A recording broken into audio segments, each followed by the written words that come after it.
But what we're going to take a look at together is just navigating and interacting with student work inside of Google Classroom. Okay, so very specifically, that's where our focus is going to be.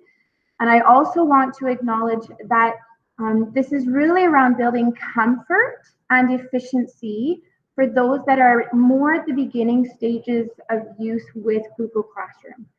So while we have users at various stages in Sturgeon Public, our time together today is really, if you're not quite sure, you have minimal use of Google Classroom, and it is now we're just getting a little bit up to speed. So I'm going to point you in some directions to help build comfort and efficiency so that the time that you need to spend interacting with students, building content for them, is not spent trying to navigate your way through. It is more really around the content. Okay, so that's how we will spend our time together. But before we dig straight into what we want to spend our time on, I want you to really remember the context by which you and your kiddos have come. So if your kiddos were back in your classroom, they would have visuals that they could see. They would have your voice that they could listen to for instruction. They would have an elbow buddy that they could elbow and be like, what'd she say? What do I have to do again? They'd have all of this input around them to guide them through the learning and a task. And what's happened now in the context we are functioning in is that a lot of those input strategies that they have relied on in the past have been eliminated. And so as much as possible, as we are planning and interacting with our kiddos, we have to do so in a very organized and very strategic way. Because think of all the ways that your kiddos can get distracted even with you in the same room. Even with all those visuals, even with all their peers, think of all the ways that they can get lost or distracted and end up in a completely different place. And so as much as possible, we have to think through very strategically, what do they need to know and how am I going to take them there and how am I going to get what they know back without all of those possible shortcuts that they might take. Okay, so we are trying to streamline and simplify as much as possible. Okay, so we're going to take a look at some of those things. Here's what we're going to take a look at in our time together. The first is inside Google Classroom. We're going to take a look at specifically assignment settings. We are going to then take a look at student work submission. So how do I, once the students hand things in Google Classroom, how can I efficiently navigate to their work and between work from one student to the next? And even add feedback as well. So how can I do that quickly and efficiently so I don't get lost as the teacher? Then we will talk about kind of that feedback and return, how to, like, do I return it? How do I return it? And then we will talk about some good practices. And before some of you jump ship at the end, I am gonna let you know that there is a brief, and by brief I mean 30 seconds, survey that just to gather some feedback. Are these lunch and learns helpful? So just so that you are aware. Okay. All right. So we are going to jump straight in to taking a look at assignment settings and how do we set things up so that it is as clean as possible. Okay. So before I jump into Google Classroom, I want you to picture your classroom again. Imagine that physical space and that physical practice of, okay, kiddos, I'm going to give you something versus I want everyone to go up and get something from over there. Which scenario are they more quick to get lost or distracted? If you give something to them, this is what I need you to do, or everyone up, go get what I need you to get. And you will probably find you've got a couple stragglers that get lost along the way or take a long route or a shortcut. And so this is the same strategy we want to use. I'm going to give something to you so that I am eliminating any places for you to get lost. Okay. So what we're going to take a look at in terms of assignment settings is we want to streamline it as much as possible so they don't stray. And so that means all the resources are in one place. That means as much as possible, create Google files, Google Docs, Google Slides, Google Forms, Google pieces for students to interact with. And it also means limiting how much a kiddo can get lost. So I'm going to abandon the slides for a moment and I'm going to jump into Google Classroom so that we can see what this looks like. You should be able to see my Google Classroom on your screen. Okay. So first things first, I'm going to pop into perhaps a bad example. I have created a parts of a cell lesson. Now you will see that in this example, I have got the instructions here. So review the following to make sure you've got a good understanding. Define the following terms in a Google Doc and attach it. Here are the terms.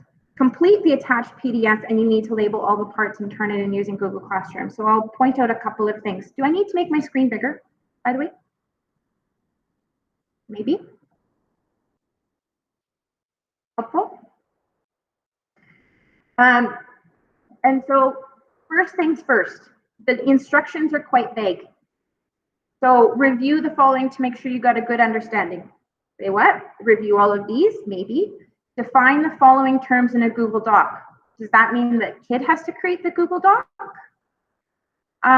Complete the attached PDF. So now we're asking kids to work in PDFs when they are comfortable with Google. And it is actually so that they have to print it off. So now we're dealing with printing, writing, uploading, attaching. Do you see all those places where they could get lost? And turn it in using Google Classroom. And so from a student perspective, what do I start with? Do I start here? Do I start here? Do I start here? Like, where do I go? So perhaps not a very good example. So I'm going to pop out of this and I'm going to show you a suggestion. Here is a parts of a cell lesson that I've created. I'm going to take a look at the instructions. And I've got two pieces. There's a lesson and a task attached. Work through the lesson slides. When you've completed the lesson and feel comfortable with the material, complete the assignment task. Okay, so I'll show you real quick. I'm going to flip my view to a student view. This is what this looks like for a student. I'm going to make it a bit bigger. So from a student, okay, I'll make it bigger even. From a student view, here's the parts of a cell lesson. Here's what I've created for the student. They need to open it. And I have arranged all of the lesson into a series of Google Slides. So here are the instructions. Here's a quick, I created a quick video for you, and here's what you need to know. Here's a brief activity, and it says in the slide above, zoom out and move the images into the appropriate columns. I see your question, Connor. I will address it. And so it could be as simple as, so view, and there's all these things that the student would need to move and manipulate.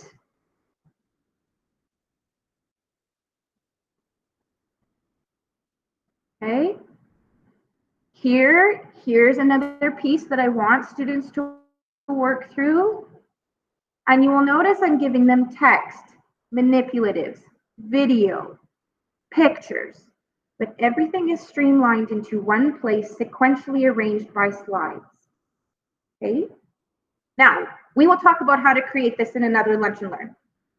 Okay. But in this case, you can see I've provided all my content in a really simplified, streamlined way, to the point that I'm even asking the kids to interact and here are some questions. Here's the question here, and I'm asking the kids to put their answers here. Okay? And then when the student is done, they don't have to attach anything. They don't have to go get anything else. They don't even have to create anything new aside from what I've given them. From the student's perspective, it is simply turn in.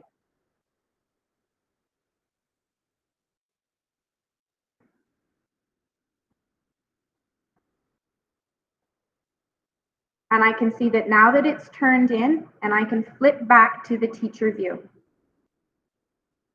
Okay, so there were fewer places for the kids to get lost navigating between resources, and the instructions are very clear. Here's what I want you to do, then this, then this.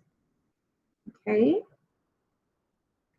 so if we go back here, it's all the resources are in one place. I have created Google files for kids to interact with as opposed to Word docs, PowerPoint docs, PDFs, and I've limited how much a student can get lost or distracted. Okay? The one thing I'm going to just take a look at real quick before I forget is if I take a look at the assignment settings, you will notice that I have selected when I added the Google Slides that each student gets a copy. So then it's, again, kind of like a Xerox machine, one for you, one for you, one for you. Each one gets their own copy.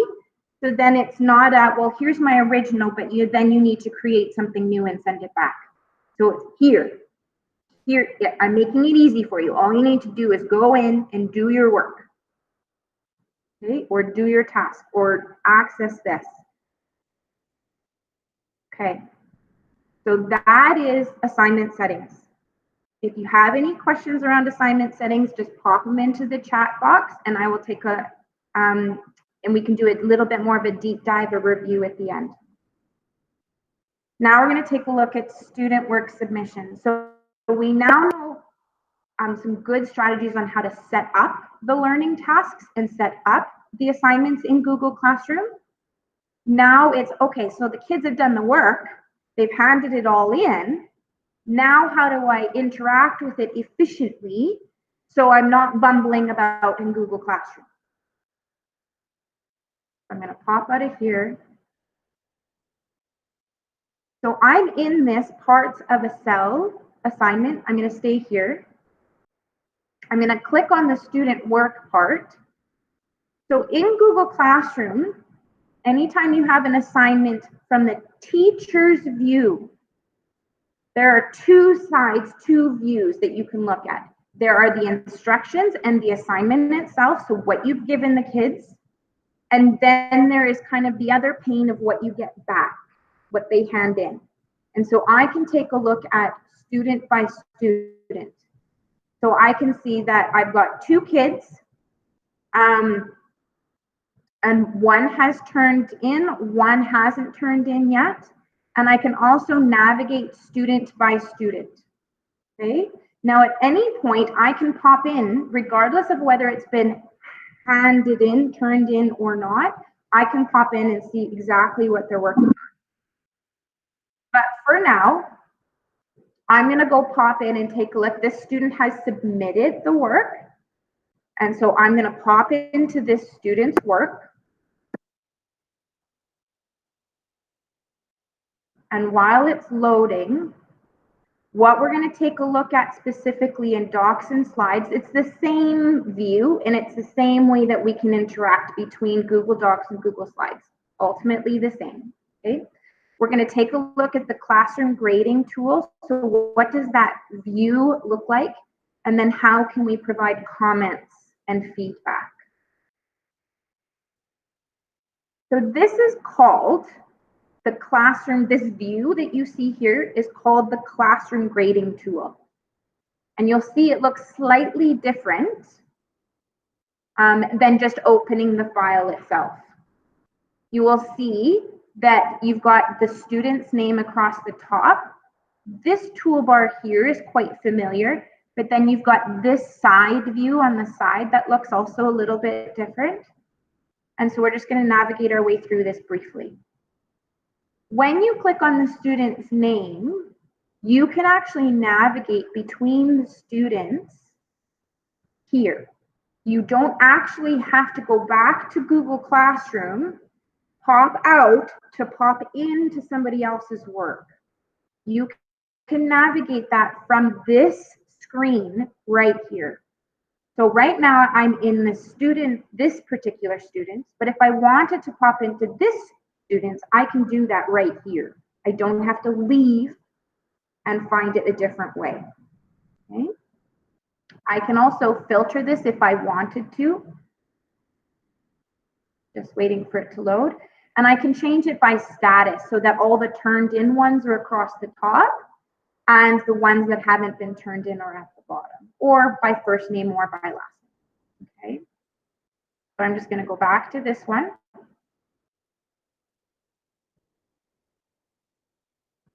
And then as I am interacting with the student's work,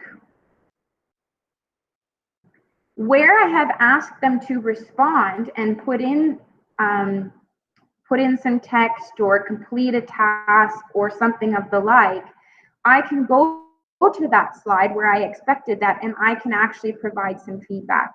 So in this case, I'm going to highlight the student's work. And I'm going to click add a comment. So that was right click, add comment. There are two other shortcuts you can use as well.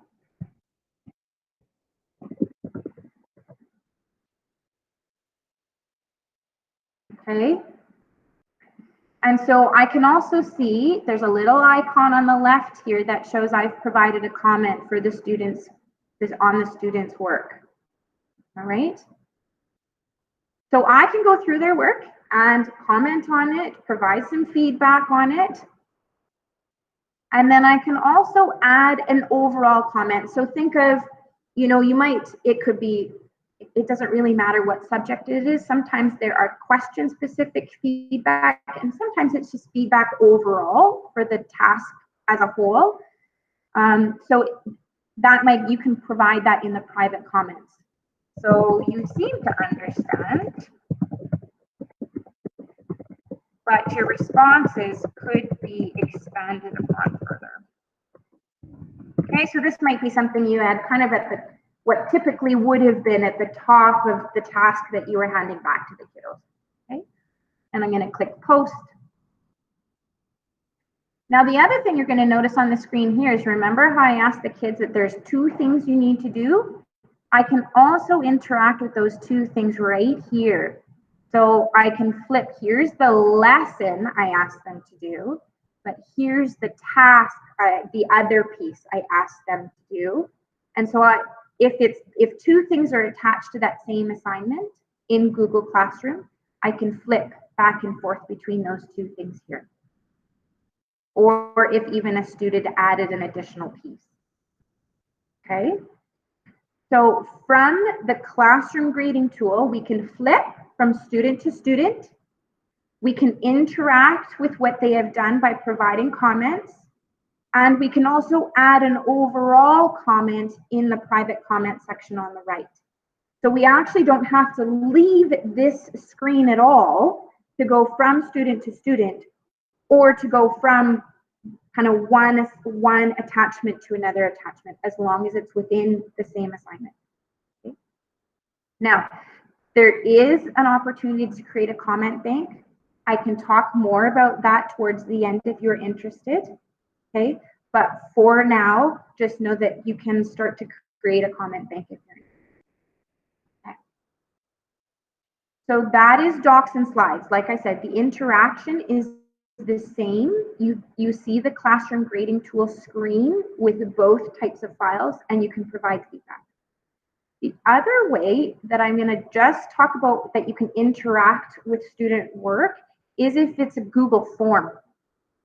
And so Google Forms can be created more for those traditional assessment strategies. So it can be formative or summative, but just kind of those quick responses that you're looking for. So I will show you, I'm going to go back to my classroom and I will show you an example. So I have a plant cell check-in. I created a Google form formative quiz, just a quick check-in, do you get it? And if I view the assignment, I can see that both students have completed it. Okay, and I also created this quiz so that it would be automatically scored. So I don't actually have to go in and score the individual questions. But I did ask students, there were a couple of long answer questions, so I'm just going to go in and take a peek. I'm waiting for it to load. This is what the students would see, but I want to go into their answers, and to do that, there's a little pencil in the bottom right-hand corner, and I will click on that. Okay, and this is the back end. So I can see that I've got responses from both kiddos, and after I wait for it to load, I will see that there is a number 2 there telling me that 2 students have responded. And that's what I want to take a look at, is their responses. You'll notice that there's a variety of ways to view the results: summary, question by question, or individual by individual. That's where I want to go. We will do another lunch and learn on Google Forms another day, but just know that as I take a look at this particular student's response, I can go down to any question really, whether it's correct or incorrect, and I can add individual feedback where it says here. So I'm going to click on add individual feedback, and I'm going to type in what feedback they might need.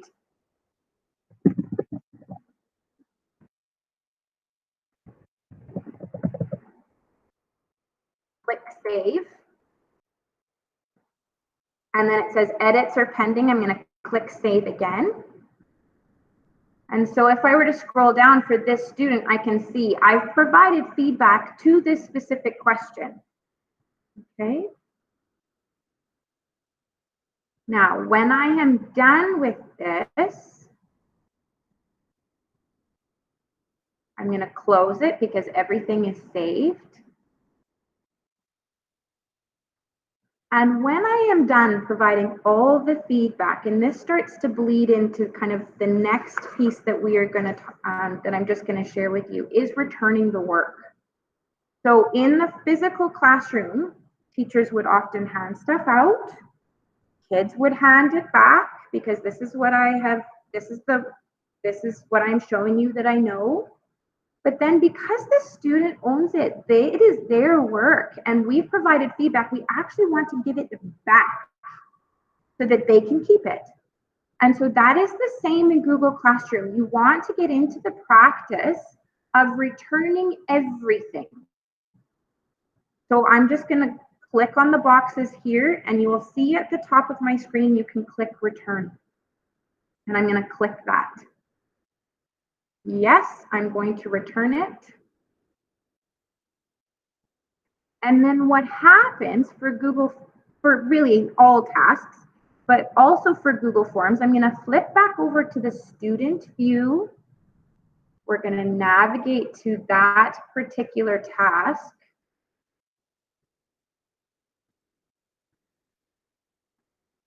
Here's my plant cell check-in. And I can see that it has been graded. My teacher has looked at it, evaluated it, and I can actually click on it, and I can see not only how I responded, but I can also see the feedback my teacher provided. And here it is, right here. So I typed in "this is close" or whatever comment I made. And so by returning the work to the student, it is an indicator to them in their Google Classroom that A, it's now in your ownership because it's yours to begin with. And B, I have some feedback for you. So this is the indicator, that hint, hint, nudge, nudge, take a look, because I've provided you with some feedback. Okay? So that's kind of that feedback in return. And so it doesn't really matter whether it's docs, slides, forms. You want to get into the practice of just kind of clicking on the screen here and returning the work back to the students so that they know that this workflow process is done and my teacher has given me back my work. It's mine, and I've got suggestions on how to do better or how I did well on this last task. Okay. So here are some good practices we briefly talked about. The setup is key. The more clearly you are able to set up the work and the task and the learning for the kiddos, the easier it is for them to stay engaged, to not get lost, and for that learning that you had gotten into the rhythm of in your classroom, it's easier for that to continue. If it is easy for the kiddos to get lost, either because they're navigating between resources, the instructions aren't clear, they have to download, print, upload, attach. If there's an expectation of those steps, it's easier for them to get lost. And so that relationship of teaching and learning, there are roadblocks, easy roadblocks in the middle, okay? So the streamlining that workflow is really key.